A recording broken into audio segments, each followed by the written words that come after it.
Aujourd'hui, on va tester une carte graphique de chez Intel, c'est la Arc 750.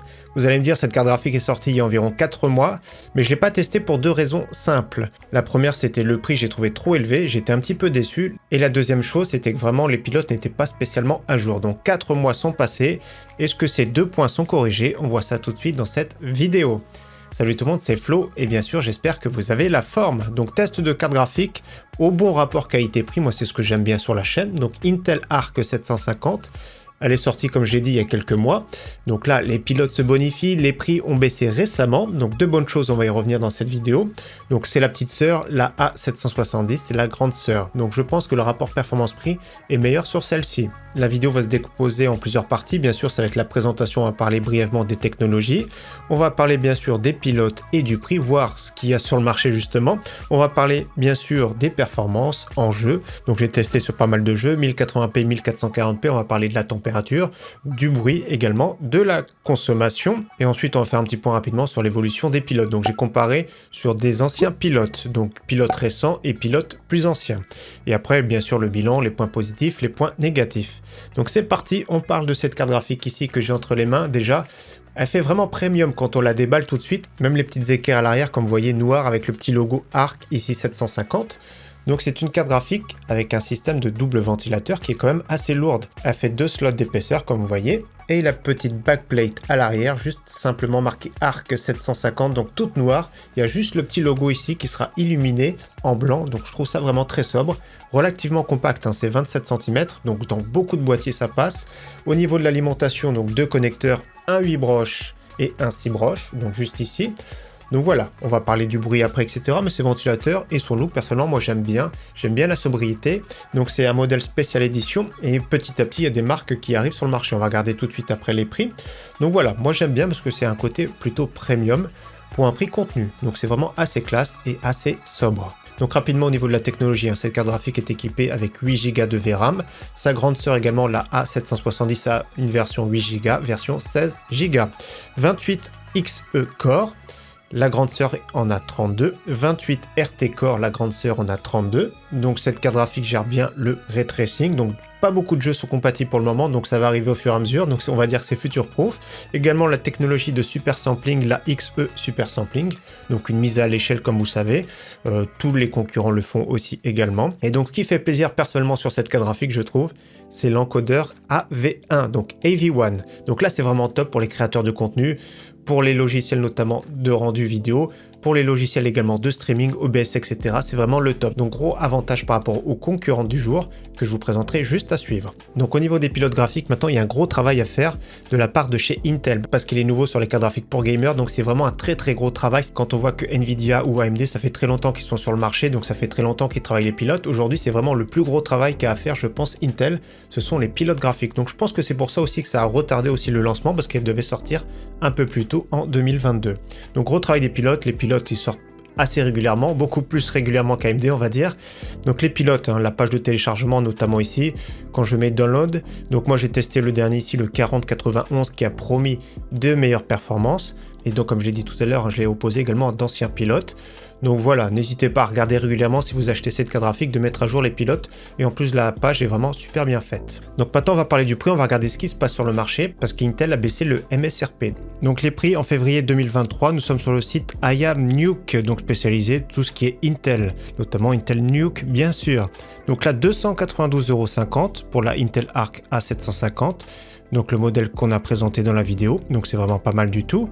Nous sommes sur le site maintenant Cybertech, 309,99 €, donc on se rapproche des 300 €. Et nous avons une version custom, notamment sur le site Case King, comme on voit les prix baissent, notamment un modèle de chez ASRock, donc modèle à 279 €. Donc je ne l'ai pas eu entre les mains celui-ci, je ne sais pas au niveau de la finition ce que ça donne, mais le prix est vraiment très bon. Donc le prix est calqué plus ou moins à la RX 6600. Donc les prix sont à la baisse, les concurrents qu'on va opposer aujourd'hui. Voilà, du grand classique, c'est la RX 6600 de chez AMD, ça va être sa plus proche concurrente. Et autre concurrent un peu plus cher, donc il va s'intercaler entre les deux, c'est la RTX 3060 en version 12 Go. Parce que la version 8 Go, je la conseille pas personnellement, c'est plus une RTX 3050 Ti qui a été renommée. Donc version 12 Go qui est un peu plus chère, la RX 6600, plus ou moins le même prix, on va dire. Donc la plateforme que j'ai utilisée pour comparer toutes ces cartes graphiques, j'ai utilisé un Core i5 13600K, moi j'aime bien ce processeur, il est vraiment très musclé. Et franchement, le rapport performance-prix est vraiment excellent. J'ai utilisé une carte mère de chez MSI B760M, donc dernier chipset en mortar Wi-Fi DDR5. Donc j'ai utilisé DDR5 5200, donc très correct. Et j'ai utilisé Windows 11. Allez, c'est parti pour les tests. On commence tout de suite par 3D Mark, donc 8890 points pour la RX 6600. On va comparer tout de suite à la RTX qui fait un peu mieux. RTX 3060, 9362 points. Et la Intel Arc, comme vous voyez, qui a explosé les scores, donc 12 498 points. Ça reste vraiment un très gros score, mais c'est vraiment un titre indicatif. Donc au niveau Blender, la RX 6600, 1047 points. Donc la RTX 3060, 2437 points. Nvidia est vraiment connu pour être très bon sous Blender. Et nous sommes à 1694 points pour la Intel Arc 750. On passe maintenant au benchmark jeux vidéo. Je fais tous mes tests en qualité élevée. Comme à chaque fois, bien sûr, il faut optimiser vos réglages, mais c'est juste à titre indicatif. J'ai essayé de faire des jeux avec benchmark intégré pour reproduire exactement la même scène. On commence tout de suite sur Anno 1800 en DirectX 11. Comme on voit, la RTX 3060 est au-dessus en 1080p, donc là, il n'y a pas photo. En DirectX 12, comme vous allez voir, les écarts se resserrent. Donc comme à chaque fois, moi je conseille de tester soit DirectX 11, soit DirectX 12 suivant les jeux, l'un ou l'autre est meilleur. Donc comme on voit, les écarts se resserrent, donc elle est passée même devant la RX 6600. Sous Assassin's Creed, toujours pareil, 1080p qualité élevée, c'est assez proche en soi, de toute façon les RTX 3060, RX 6600 c'est kiff kiff. La Arc 750 un tout petit peu en retrait. Sous Call of Duty Modern Warfare 2, toujours pareil, 1080p élevé, la RX 6600 est un tout petit peu devant. Après, les trois passent les 100 fps de moyenne. Nous sommes sur CSGO en 1080p élevé. Là, comme vous avez vu, il y a quand même du retard de la part de la Arc 750. Les autres, plus de 500, mais dans tous les cas, c'est hyper fluide. Donc même sur un écran de 240 Hz, les trois seront au top. Nous passons sur Cyberpunk 2077, 1080p élevé, la RTX est devant. On passe sous Far Cry 6, on va dire que les trois c'est kiff kiff, léger avantage sur la RX 6600. On passe sur Forza Horizon 5, toujours pareil 1080p élevé. Donc la RTX 3060, la Arc 750 c'est très proche. Avantage à la RX 6600. On passe maintenant à Horizon Zero Dawn, toujours pareil 1080p qualité élevée. La RTX 3060 qui est devant. On continue maintenant sur Rainbow Six Siege, donc là 1080p élevé, donc de base c'est du DirectX 11, mais j'ai testé l'API Vulkan. Comme vous voyez, j'ai rajouté Vulkan, vous avez vu la différence? C'est pour ça que je vous dis dans vos jeux, testez bien les différents API, donc DirectX 11, 12, voire Vulkan ici. Donc RTX 3060, RX 6600, et pour la Arc 750 en utilisant l'API Vulkan, c'est à peu près kiff kiff. Comme vous avez vu ici, gros retard sur du DirectX 11.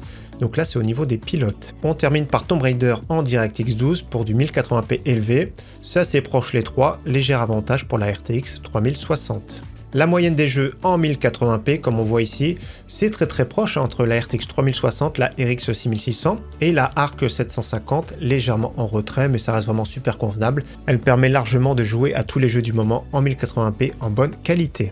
On passe maintenant au bench en 1440p, toujours pareil, j'ai gardé en qualité élevée. Anno 1800 DirectX 11, toujours pareil, la RTX 3060 est devant. En DirectX 12, ça se resserre, la Arc 750 est passée devant la RX 6600.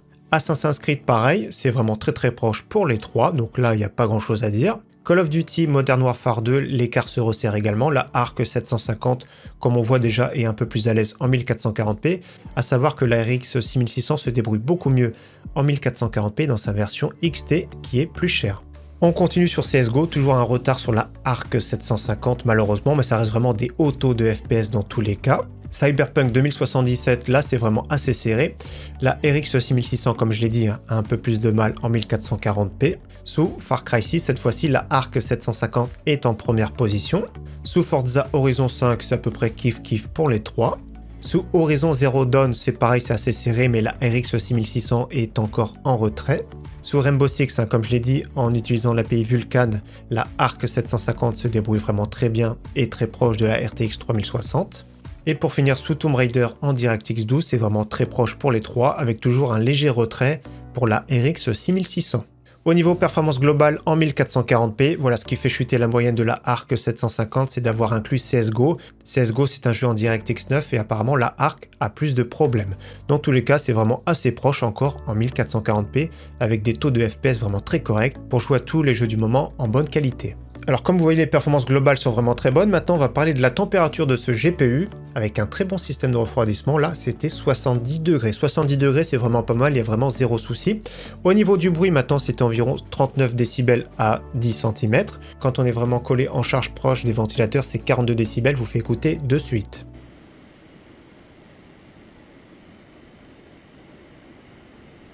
Donc maintenant, je vais vous parler de la consommation de ces trois cartes graphiques. Donc j'ai utilisé la consommation à la prise avec une alimentation 80 plus Gold. Donc c'est en charge sous 3D Mark. Donc ici, celle qui consomme le plus, c'est la RTX 3060 avec 300 watts pour la configuration. Ça reste vraiment raisonnable.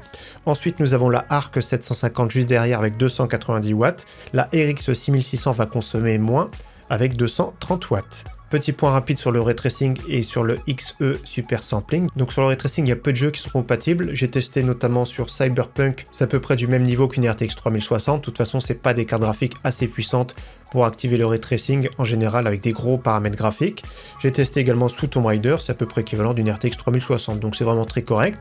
Au niveau du XE Super Sampling, il y a peu de jeux également compatibles, mais ça marche très bien. De toute façon, on pourrait activer sur la plupart des jeux le FSR. Au niveau de l'évolution des pilotes, donc j'ai testé un pilote intermédiaire et un pilote qui est plus, on va dire, des débuts. Sur le pilote intermédiaire, notamment sur Tomb Raider en DirectX 12, donc j'ai comparé le pilote 4032 au 4091. La carte graphique gagne 11% de plus avec les derniers pilotes.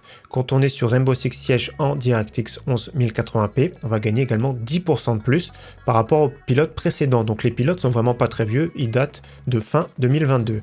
Quand on prend des pilotes plus anciens, le 3802 face au dernier, le 4091, par exemple sur Anno 1800 en DirectX 11 1080p, on a gagné 11%. Et autre exemple, sous CSGO en DirectX 9 1080p, on a gagné 24% de plus. Donc les pilotes s'améliorent et se bonifient au fil des mois. Intel travaille dur dessus et ils essayent de sortir assez régulièrement des pilotes.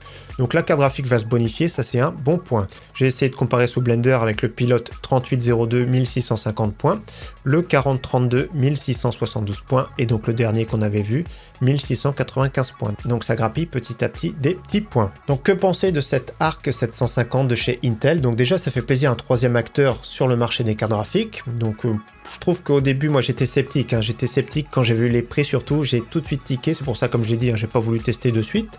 Et donc là, franchement, ça fait plaisir. Donc au niveau des points positifs, ça va être une carte graphique qui sera meilleure qu'à la sortie. Donc c'est bien. Avec le temps, elle va se bonifier.